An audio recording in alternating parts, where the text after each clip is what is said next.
Alrighty, a bit of financial news. By the way, Troy doesn't need any more damn cameras.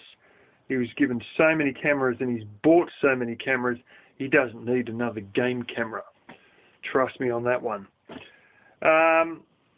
Never mind all that paranoid, unprovable crap. The US debt ceiling has sort of been breached back in like March or something. And what they've basically done is they've used this extraordinary measures legislation to continue to fund the government for the last 4 or 5 months, to a tune of about $700 billion, $700 billion over their debt ceiling level. So even though they set a debt ceiling, they've got this legislation which allows them to ignore it and continue on under this emergency measures legislation. And what they've basically got to do is they've got to straighten it all up and line it all out again by the 3rd of November. And there's going to be a lot of grandstanding and a lot of crap going on because they hit this date on the 3rd of November where they've basically got to work out, you know, this $700 billion and sort of give themselves another, basically top the debt level up to what they've already spent or some ridiculous thing like that. Then they're hoping to get serious and top it up. Again, I don't know if it's this time around or they've got another time around, to basically 19.6 trillion is what they're aiming for, which means that they'll reach the debt ceiling again only when the next president gets in, and sometime when the next president's in, then it's going to be dealt with yet again. And I think that may be what they're trying to sort out, or it could be trying to legitimise the debt that's been built up in these emergency measures.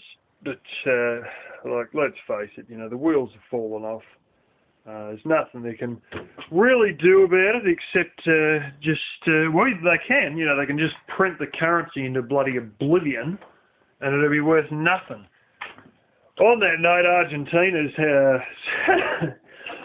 they've got some pretty nasty inflation, and yeah, well, they're going to their highest denomination is 100 Argentine pesos or dollars or something like this.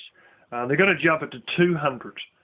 They want to, but they're they need to, because it's getting to the pace that people are going to go around with literally bags full of cash to do any second-hand car purchases. You've got to literally go in with half a box full of cash.